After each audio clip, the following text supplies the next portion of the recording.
welcome this evening to the Hudson River Maritime Museum. For those of you that have been here before, you all know that this is the Kingston Home Port and Education Center, which is lovingly referred to as the Barn. For those of you who haven't been here before, welcome. And we hope that all of you will come back many, many times. We are incredibly privileged tonight to have with us Captain Bjorn Ahlander, who is the captain of the Draken. And I really could go on and on about his incredible resume as a captain and an experienced maritimer. But I think that it's best if you judge for yourself, which I know that you'll be very pleased. We are so thankful that the Draken could make this stop. And it's really a privilege and a pleasure. And I hope you enjoyed seeing the ship. And I know that you'll enjoy Captain Bjorn. Thank you.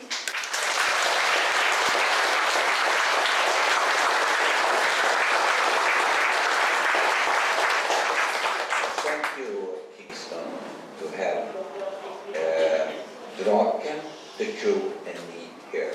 It's a very nice place for us to stay.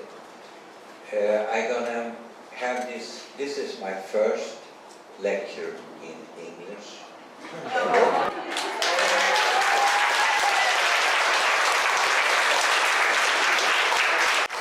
But my Swedish is excellent. Okay, many people ask me and the crew, how is it to cross North Atlantic? And what should I say about that?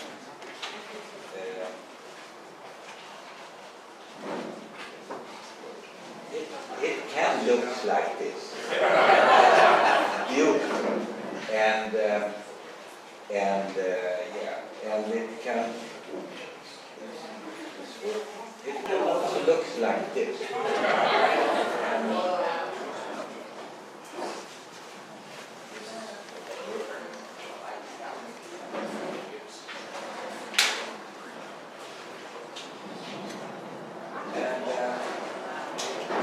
You have at least showers on board.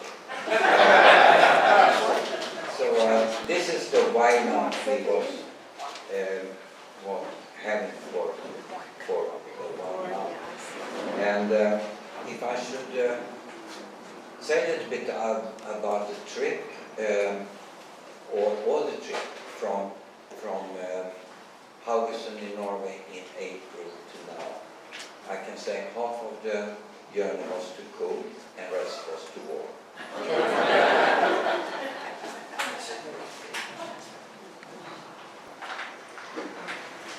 Could the sound be turned up in the back?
That was a normal day at work. I'm gonna say something about myself also. Can you turn the sound up? I'm not used to these modern things, but anyhow, I have been at sea many years, and I've been captain since 1974, so I'm nearly in the same age as the Vikings. Maybe and I have been mostly sailing on bigger ships like 3 masters, 4 masters, full riggers and barks. But I get offered this job, and I was stupid enough to because I don't have a great cabin any longer. I don't even have an own bunk, so this is not the most comfortable ship. A little bit about creating a Viking ship. Very short. That it has not been an easy way to create a ship, and also quite tough for tame the dragon to sail her before we went out on North Atlantic.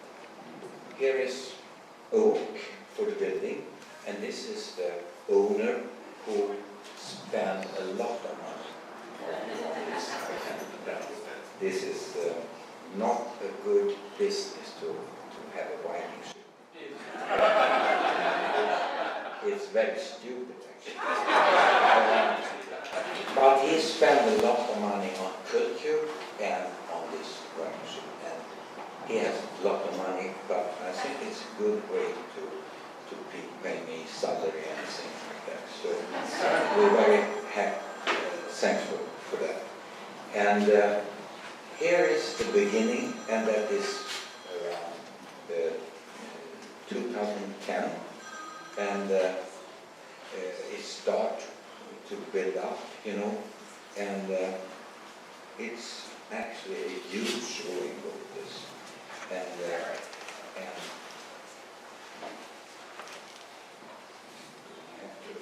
Okay. Yes. Do you hear me? Just going to kiss them up. Anyhow, here is some facts about Draken, and the name is Draken Harald Hårfagre, and it is named after Harald Hårfagre was the first king in Norway who joined Norway. He killed other kings, so he became the only king in Norway. The ship was launched 2012, and in the autumn, and I come up to have a look. I was very skeptical, but we start in September. Here were 100 rowers out of Havresund, and I was just offered to come up and have a look, and they introduced me as the new skipper. So, and I'm still in shock.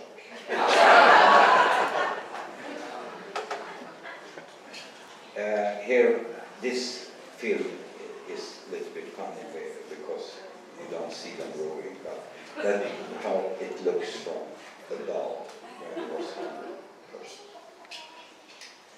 100%. All summer 2013, we was not allowed to go more than 20 nautical miles out from the coastline. No one believes in this ship.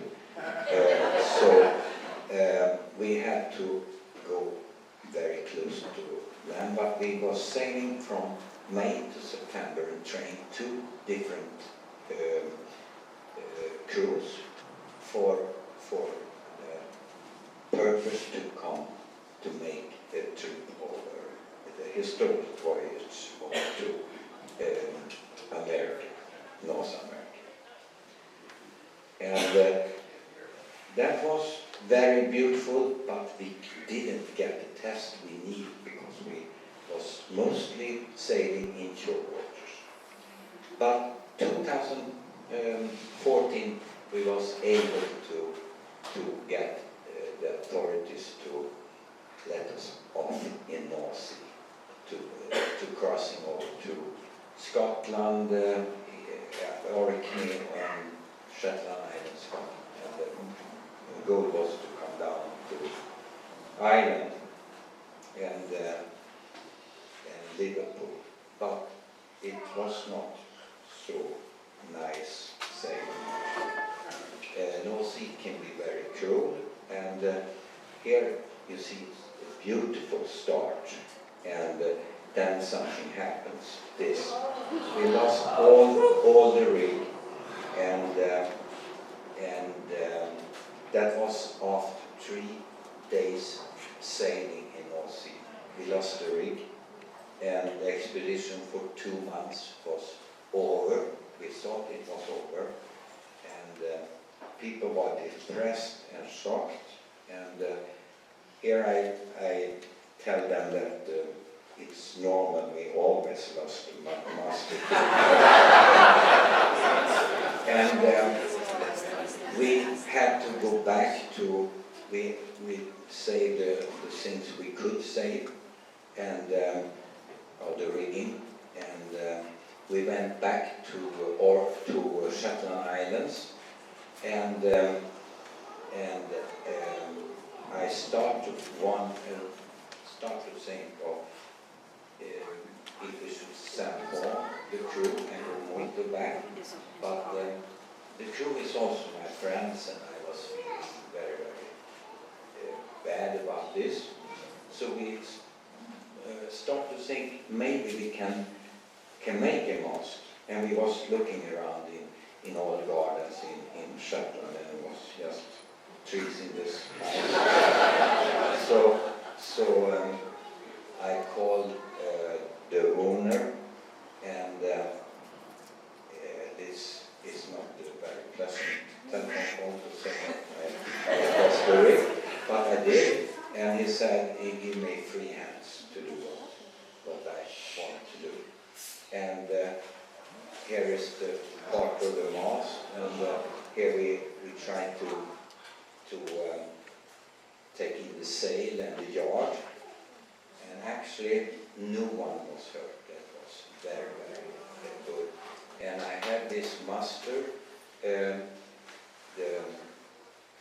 directly when it happens, and we lost one man, but he was locked under the tent down in the head.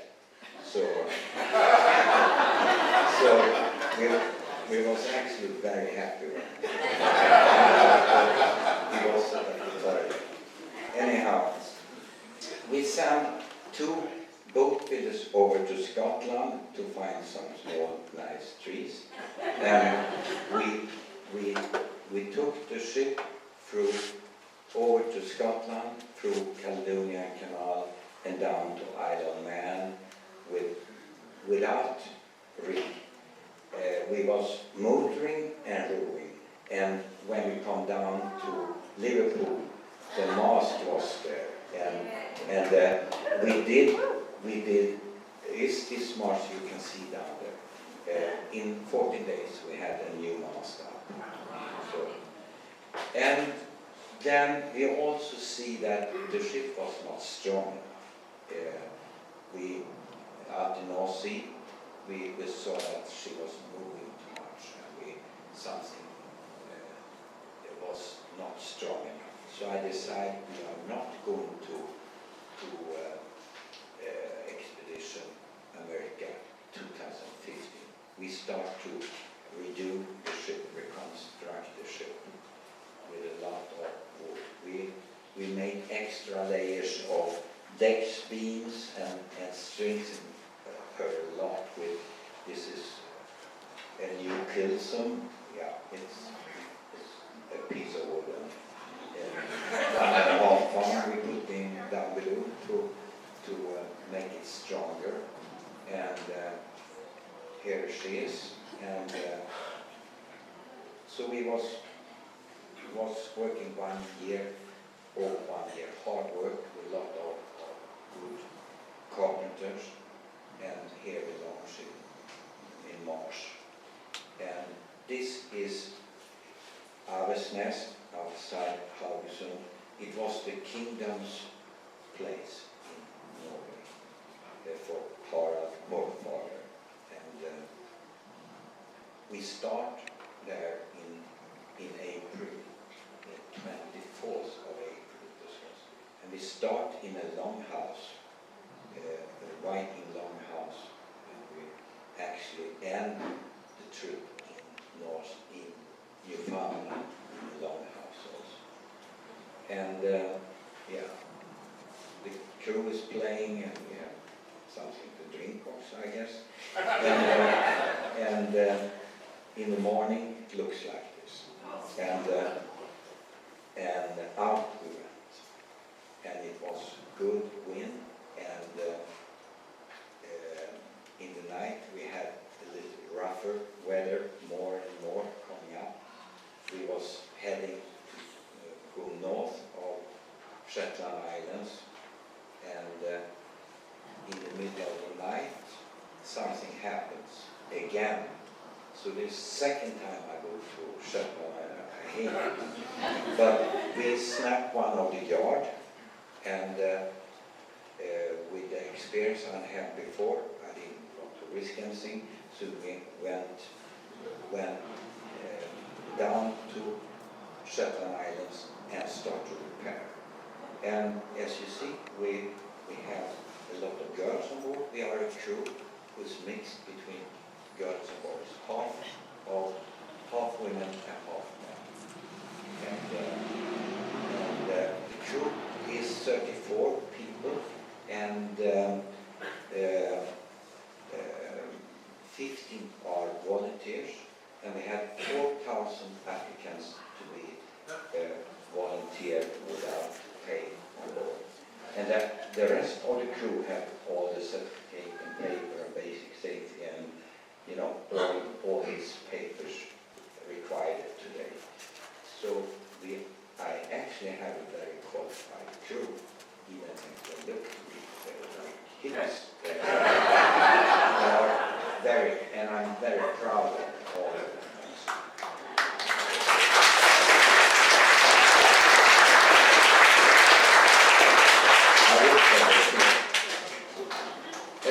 So we stepped the mast again, and in the morning, one American girl from the volunteers, she took her bags and went to shore, and we never saw her again.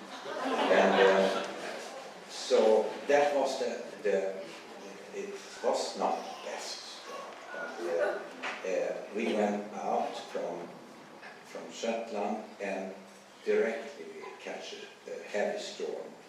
And here we have survival suits on, and we have 60 knots of wind and breaking waves.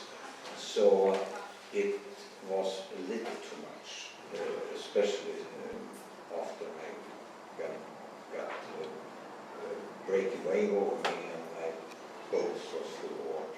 I don't like that. And so, and the sail gets some ripping. So we went into, we had very heavy. And so I decided to go into Faroe Islands. And yeah, here we are. So, and spray. And you only shelter you have is this tent, and you actually look into the galley here where we make the food. And 24 people can squeeze into the tent like sardines, and 11 has always to be outside, of course.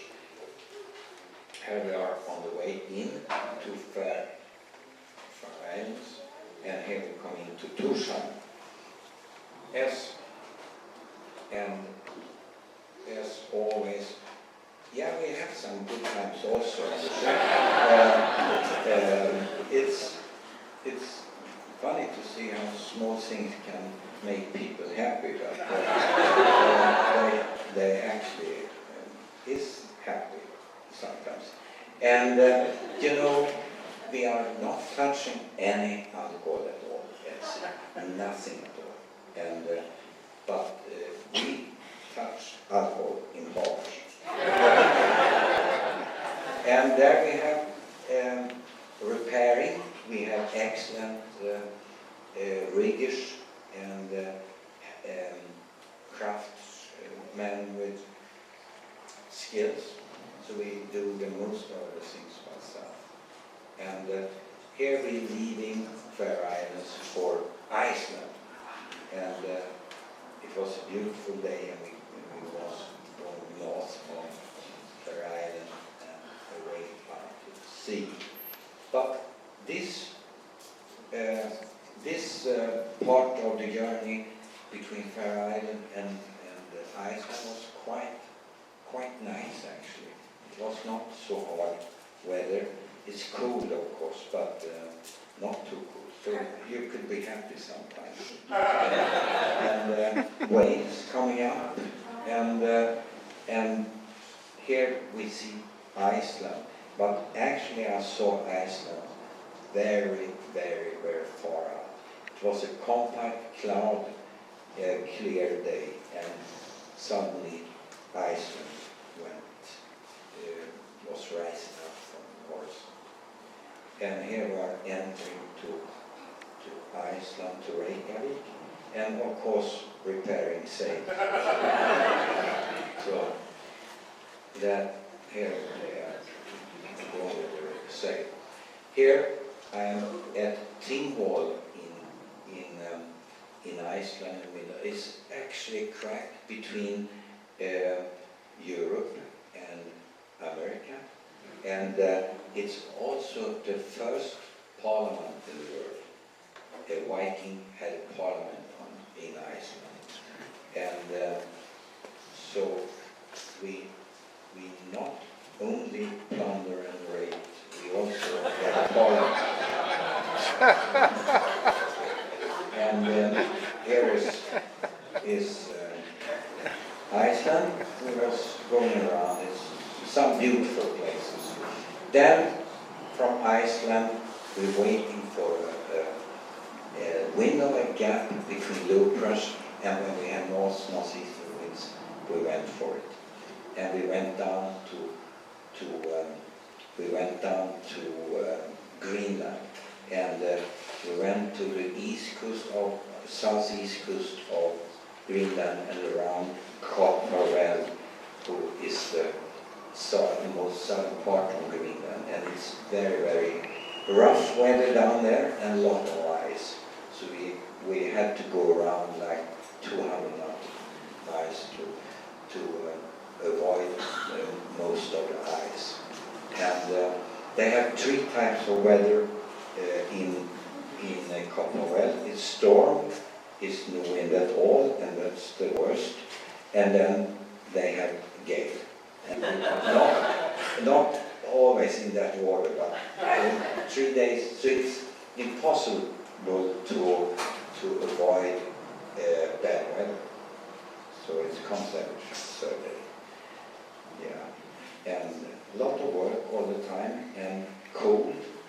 Here we are entering to come into a town in a small village in the southwest part of Greenland, and it's, don't let me say the name because it's impossible to say.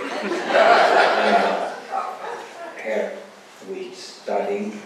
I informed the crew about the ice situation, and we get charts sent out from Canada, from authorities where we could expect chart, and where we could expect the ice, and we were studying it very, very carefully. We can't run into any ice that could be the end of the expedition. And here we are entering the harbor, I can't pronounce it, and it was icebergs all the way into the harbor. And here we are in Kvarktok. And this small, nice church was built in Norway and shipped to Greenland. Greenland means green land, but it's not green. It's no trees at all. So all wood they have to import. And the people in Greenland, whole village was down and took salute us when we come in. So we want to do something to them. So we arranged a concert in the beautiful church, and we had a concert with a crew, and we were singing folk music and shanties, and also the choir, men's choir from Portugal was singing with us also. So that was a great moment. Yeah, and they was also singing traditional songs. Then we went on expedition to Erik the Red's village, where the Vikings was settled on Greenland, and why people come to Iceland was because Harald Hårfager was a cruel king, so they had to run away to Iceland. And Erik the Red, he was banned. There he was a bad guy also, so he went to Greenland, and we went into the place where they was living for maybe 200 years. And that was in a beautiful bay. It was one of the day, it was reasonably warm. And here is the old church. It was between the Vasa belief and the Christian. So this is the old church from the Viking time. And no one in the crew knew what I knew, because one couple on board, they asked me to marry them. And we went to this church here, and I said to the couple, why should I do this? I like you. I like both of you.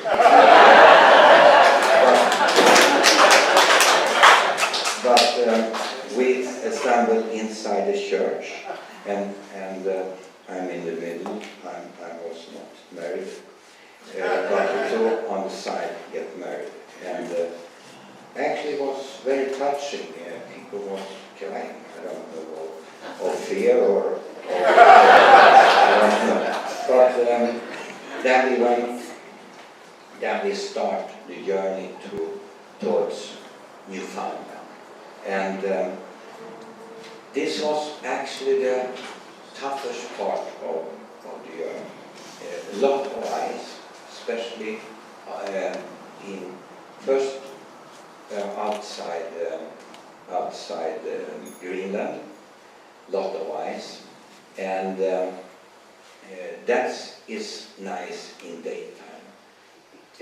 I hate ice at nighttime. We was running quite high speed sometimes, 11, 12 knots, and lot of ice. And icebergs are not the big friend for us, because we see them on the radar, but all the growlers, the big, they can be, you see this much over the water, and it's 7 times underneath.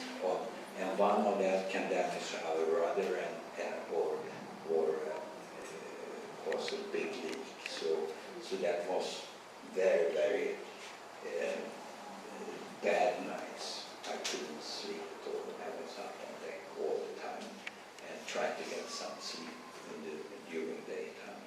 And we had sometimes 4 people on foredeck with searchlights and flashlights to try to see the ice. And they are beautiful when you see them like here, but we didn't see them as beautiful all the time. Here we have to take reef, you see, half of the sail is down, and quite heavy weather. And we had some covering from sometime to provide the spray, but it was not the spray all the time. And it's incredible how much this ship has stand of weather and waves. So it was was first when we went out, they promised us 30, 32, 32 knots, something like that, and they often underestimate the wind speed. So they had, the first storm was like 5-6 hours later, and in the middle we had this terrible wind, no wind at all. I mean, that is also scary when you don't have fuel. We don't have fuel for all the trip. So the sailors and stay out there and know that it's coming more, and it comes. And in the last hours in before, here you see icebergs on the side, and yeah, they're okay. We was close to them sometimes, but never any big threats. And we also saw, the temperature in the water when it drops. We avoid them a little bit. But actually the water was lower than the freezing point for fresh water. But because it's salt water, we had like 1 degree below 0 or Celsius. I don't know about Fahrenheit, but that's okay. But when it sprays all the time, and you try to keep up the body, it's very, very tough.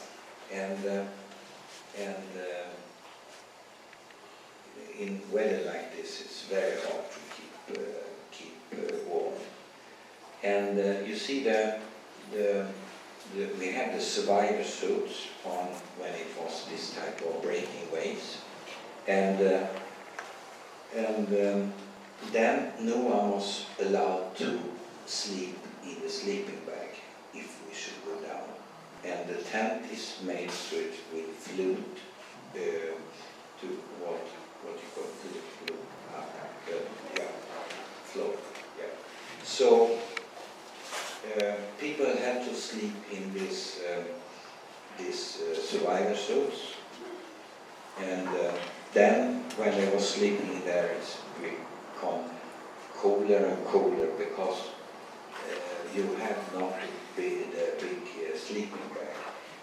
So people was gathering 2 and 2 under a blanket.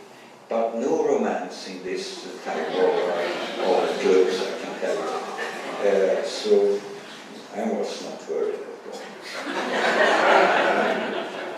And yeah.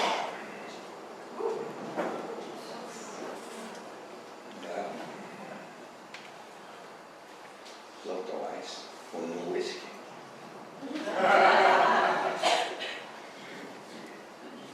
And breaking waves always, and we have to pump it out. Not always, but many times. We have days where it was like this also, and that you've never seen on pictures. That you have nice days, but here people are trying to get up the heat and come up out of the tent and so on. But it was very, very cool. And we had guys who get cramp, and also we discovered that the hard work made everybody lost weight, and we was eating. We had a professional cook who made two hot meals a day, and we eat a lot, and we put a lot of chocolate and things who should kill you. We could eat and we still lost weight. And yeah, so it's not the most comfortable way to cross the Atlantic. It's they have discovered this airplane now. I recommend it. And everybody everybody's not happy all the time. Yeah. And here's the very skilled cook, and he was so cold, so he has to work with gloves, even when he was cooking. And it's actually hard work to be cook, because all the groceries and all the things is under the planking. You crawl around on your knees and try to find all the food. But the good thing was that we didn't need a refrigerator, because temperature was colder than in the refrigerator. So we could leave milk and everything outside without no problems at all. And all meals we are eating outdoors and in all types of weather. We eat in this metal things, but we try to keep everything very clean and clean our hands before for dinner or lunch, because if we get some diseases, a disaster, because it's so hard work and we need all men. In the middle there we have a Russian girl from St. Petersburg, and we have people from 10 different nations, and everybody just work and be friends and work together. So if you should create a good team, you should go out on a Viking ship. So I'm very pleased of everybody. Here we are coming into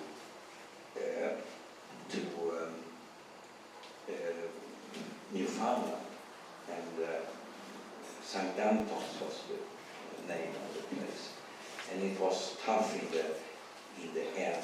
The last night we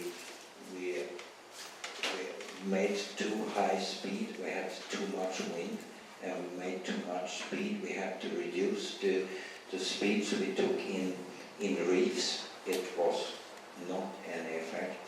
We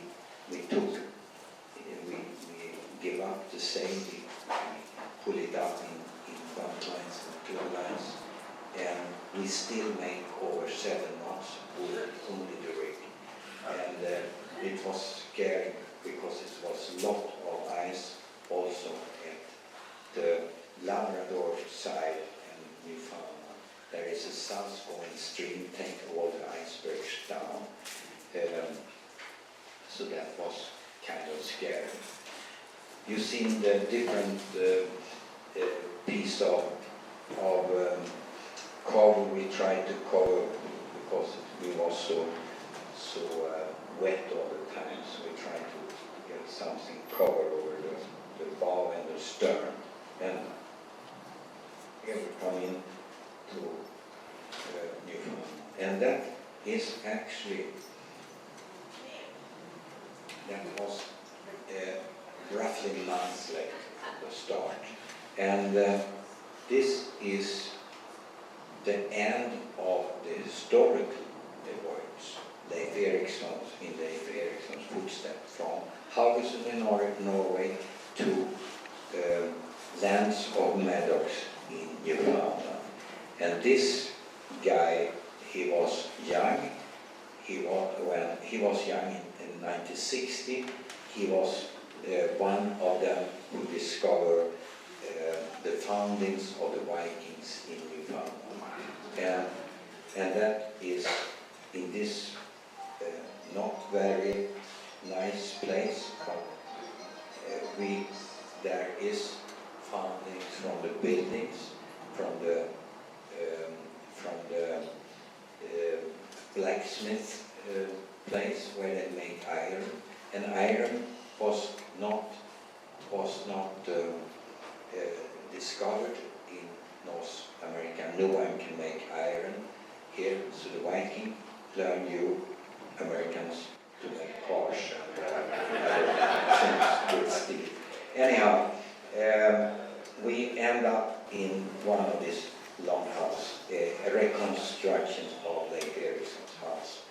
And here, the historical voyage after this, it was too hot. And I'm gonna stop here, and I'm willing to answer any questions, even stupid ones, and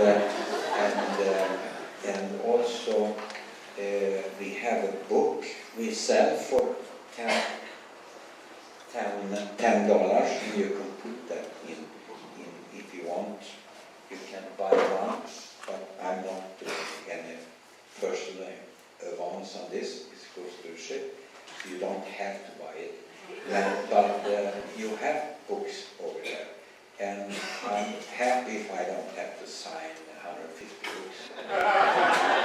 So, but it's free for if somebody wants to join us on board, or maybe take a small tour over North Atlantic next time. Or if you have some questions. Yes? Do you have a fellowship all the time, taking your pictures and... No, we have a fellowship in 2 reasons. We had a fellowship from Norway to Newfoundland, and that was for 2 reasons. They didn't let us go without a fellowship, the authorities, because we have not all the equipment a cargo ship should have. We are bigger, and if we had been a pleasure ship, we could do anything. But we are too big, so we are by the book, a cargo ship, and there, if you are a cargo ship, you have to have a certain amount of equipment, and we couldn't have that equipment in a motor ship, especially the radio equipment. And then we did the trip 2014 over North Sea. No one saw anything about it. We had only the camera on board. Now we have possibility to film and have people on the fellowship.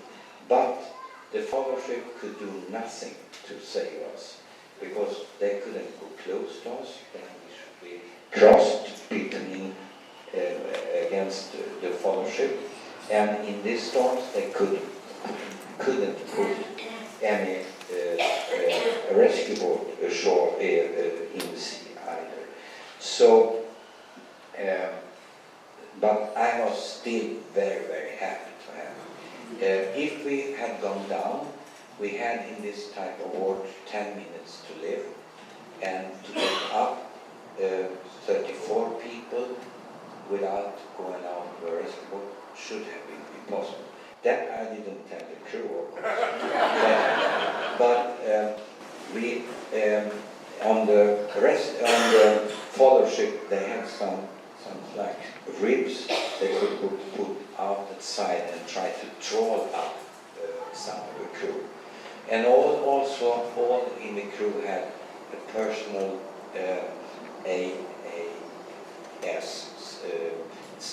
something who send the signal, so I can see it on the radar and in the plotter, and also who it is who go on all the board. And we train a lot. We train all this situation, how we should handle it by ourselves.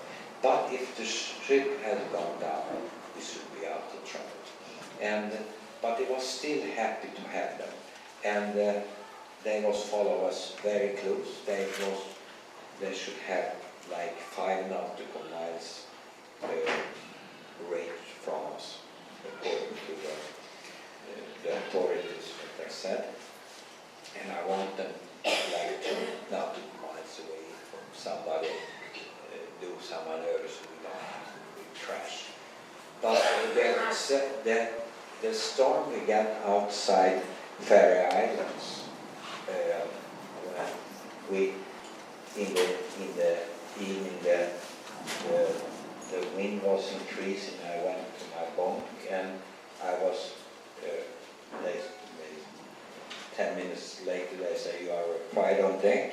It's 60 knots in the gusts now and breaking waves over the side, and I can't have better wait to wake up. But anyhow, I went out and I took the radio, talked to the fellowship, could you please come a little bit closer because it's kind of dangerous now. I'm sorry, Captain, we have full speed and we have a lot of water over deck and we can keep up with yours. Their top speed was 12 knots in flat water, and we was making 11 knots with reduced sails, and we just went away and off the 5 minutes limit, 5 nautical miles limit, we just ran on, and nothing to do. We just sort of disappeared from behind. But they keep up on us when we was in harbor later, so that's okay. So that, but still, of course, you have a chance. I mean, we in survival suits you should have 6 hours to live in zero water. But we was sailing water way outside helicopter range or other ships, so we was happy. And, yes? What was the language you used on board? We use some terms and command is on Norwegian, but most of it is actually in English because we have a lot of people from all over. So all muster and things, we have every information in English. Yeah. How much did the sail weigh? The sail weighs like 400 kilo, nearly half a ton. It's very huge weight, and together with the yard, it's connected with the yard. You pull it up. It's 1.5 ton, and you have to hoist it by hand. Yes. And what is the sail made of? The sail is made on silk, but we had also another sail who is here for the crossing, and we changed it a little bit. Tomorrow we're gonna go to Mystic Seaport and collect the silk sail again and put it up. But the other sail we changed a little so we could disconnect the loose part, because it's different with a ship like this. You not go aloft and go out on the yards in foot roofs like you do on a normal square. You just lower down the yard and take in the reef from the bottom. And when you have to take 3 reefs, it's too big a roll. So then you have to go down half with the yard, go around inside the shrouds and down and take it, and it's heavy. We did that in 2014, and that's okay. But then you should get all the crew to do the opposite and lift it again. So I decided to make this, it's called bonnet, so you can lower down and you can disconnect the lowest part, and then you can roll it up to at least half of the size. So, and that was enough for all the storms we had. So now we're going to put up the nice silk sail again. Yeah. Yes? The original, I saw you also. Thank you. Next time. Okay. in Viking days, what was the sail material? We don't know. We have not found any evidence of sailcloth. We don't even know how the rig was. It's only men in my age who knows everything. But they have found parts of cloth close to the ships they have, and that was wool. But it could wool, yeah. But it was probably clothes or thing. I think they use ham for linen, but I don't know, flax. I mean, it's probably they did, but we don't know. We have not found any in Denmark or Norway anything from the rig, only the hull. Now it was you. Oh, thank you. Do you have a bilge pump on board for all that splashing? Yeah, we have 34 scared seamen also with one bucket. Ah, perfect. But we had a lot of bilge pumps. We have hand pumps. We had also we could start the engine and pump it out. And we also had 2 extra pumps, Honda pumps you could lift up on deck and start and pump. But actually we didn't use them at all. We had them if we should have a lot of watering. So it didn't take so much over. It was possible to just pump it out on small pumps. Thank you. Yeah, I'm lost. I don't know. I think you. Were you ready to try any of the Viking navigation methods like Yes. Ahlander? Yeah. I told you, we saw the clouds over the mountain, over the ice, and that's what Vikings should see in long way. We have also sun compass. We have something they call sunstone. You could, with a crystal, you can find even in cloudy day, you could see the sun. You have stars as well. You have birds where they fly. You even have the smell. You see much more than you can see from a bridge up on a big passenger ship or cargo ship. You observe so much more. And if you know the Vikings, they was not stupid. They was follow the different islands, what we did also, and they know if with this speed in 3 days we should see this and that, and they follow the cruise line, and they knew a good anchoring spot, or it goes from man to man, and that knowledge is very good also today. We follow the pilot chart with the wind directions and things like that. So the navigation is not the difficult thing. We have find this small place, North Atlantic, without the electronic device. But you have to have it on board because it's required for this. But they had it also. Yeah. Yeah.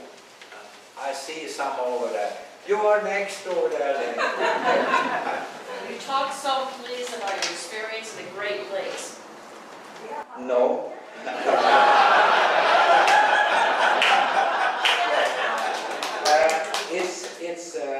It's thing I will forget because we come up here to participate in a race together with the other tall ship. We was invited to do a tall ship race in Tall Ship Challenge 2016, and I did a very bad research. I checked with the authorities in Canada, and we get clearance. We didn't have to have any pilot, and we was to the highest authority in outside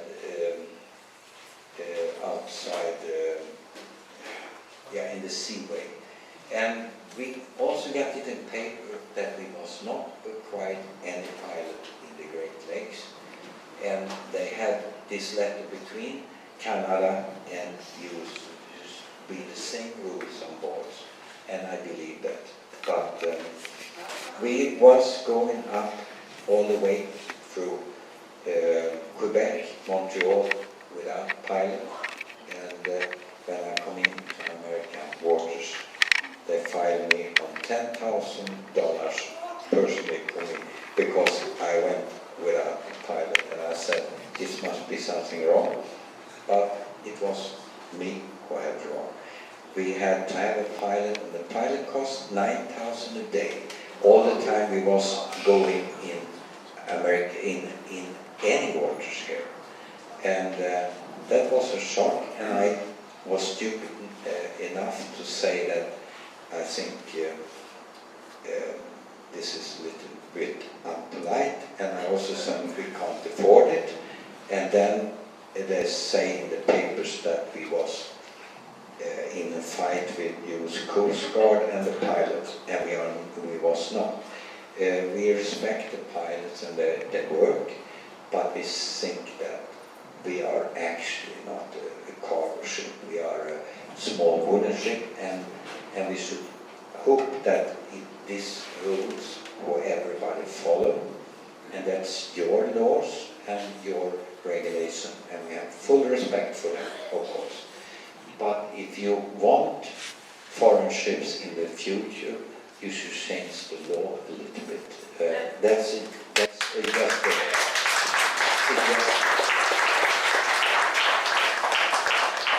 But we make very, very good friends with some of the pilots, and we are not fighting anybody. And the American people have been so nice, and we have crowds of people coming everywhere, and they have spent money to help us all the way up to Chicago. It was a crowdfunding who made it possible for us to go out there, but it was a little too much money. If we stop for a swim, it costs $100 if we stop for 15 minutes for a swim, because they have 400s in our. It's a little bit different in the different district, but for me it's quite a lot of money. Anyhow, so we are very pleased with everything in the States. The people have been friendly. They even provide us with beer and things like that. So we are happy, but we are not happy that we had to go full speed by engine instead of sailing.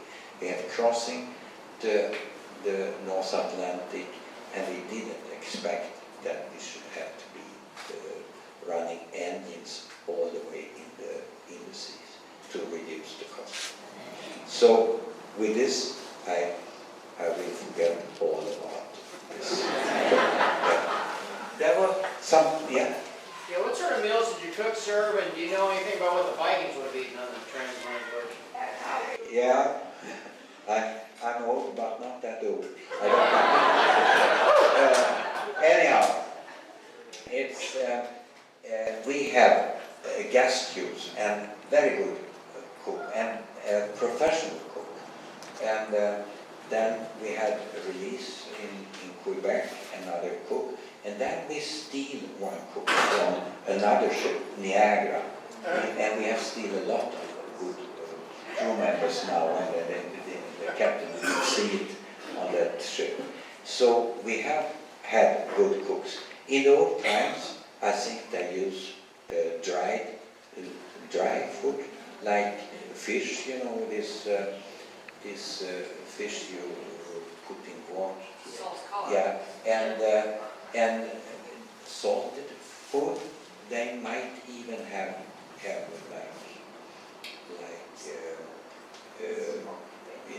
like sheep and things on board. I don't know, but they maybe they all eat each other. I don't know, but they didn't have that comfort with food, hot food. So they probably, and they must have been quite tough. I mean, go out there and don't know that there was a continent, that it was tough or stupid, I don't know, or a mistake, but they find this continent, and that was hundreds and hundreds of years before Christopher Columbus find India.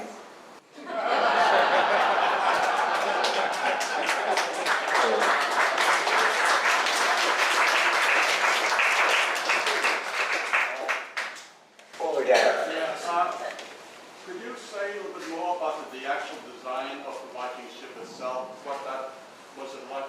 Very much like some of the Viking ships they have discovered over the years. Yeah, it's it's bigger than the discovered Viking ships, but according to the sagas, what they have written down a couple of hundred years after the voyage, Harald Hårfager had a ship with this amount of rowers, so it must have been in this size. And he was coming from Istanbul in a huge ship with a red sail from sagas. That's what the owner was building what his vision was of the Viking ship. But the methods is the same to build this way. And still in Norway you build a lot of smaller ships in this. So the tradition has been carried on. And actually this is, as I have proved, they are seaworthy. No one believes in this, that we should go in open water in North Atlantic. That is quite stupid. I agree with that. But it's still, we prove that it should have been possible to do that. And they did. And so the tradition and the ship is, and methods, material, is the same as in the Viking age. Yes, I saw when you chop down a tree, were the boards made by machine or by hand? This is made by machine. Sometimes you have, I don't know what you call it, you put in and split it down. Yeah, but we didn't do that. And we use machines where we could, but it's a lot of handcraft. You can see it all over. And the iron is made by hand. And the roof we have done by ourselves from hand. And so it's a lot of handcraft work. Yes? So maybe this is obvious, but I wonder, when you were sailing and at the helm, were you always thinking of what did the Vikings see? Are we seeing what the Vikings saw, and how stunning that was, how exciting? Yeah, actually many times, and especially when we come into Newfoundland. It's when we saw Newfoundland, and I mean this is, and also when we come to Iceland and you saw all the other islands. What moment you were thinking this was how they expect this. A quick question. Is this getting too late for you? Yeah, and someone over there. You're departing on Thursday, correct, to New York City? Yeah, now you mean? Yeah. Yes, this On Thursday Thursday. morning, 7 o'clock. What would be a good time then to see the ship if we were on the Poughkeepsie Bridge? I don't know where the bridge is. This is the new land for us, right? 15 We miles. are going out here and we're gonna have a pilot on board, but this is what we expected. We didn't expect to have a pilot in Hudson River and in New York. That was in my budget. The other one was the shock. But we are probably gonna go motor down at 7 o'clock to go down to Ahlander. Yeah. And then you can count on how many nautical miles it's down to the bridge and divide it in 8 months. That's that you can easily do. Calculate.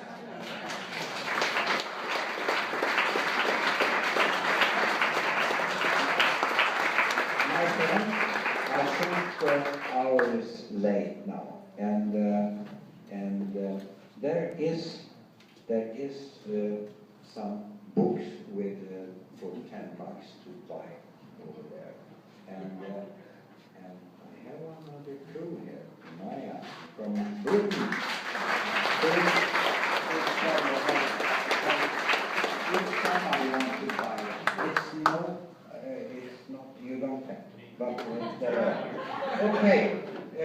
Thanks for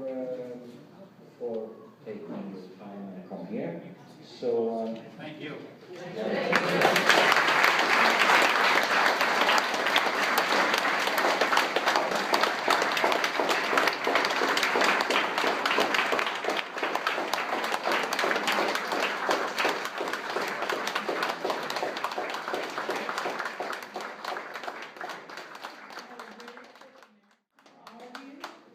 If there are any strong-bodied men or women who would like to help us put the rowing club's oars away, they are on the front porch of the home court here. I don't think I can do it by myself, although I'll probably try. But if any of you can help us put those oars away, they go in the back of the barn, and you can see that the containers are there, the rungs, and if you put them in there, that would be most appreciated. And the books are in the back of the room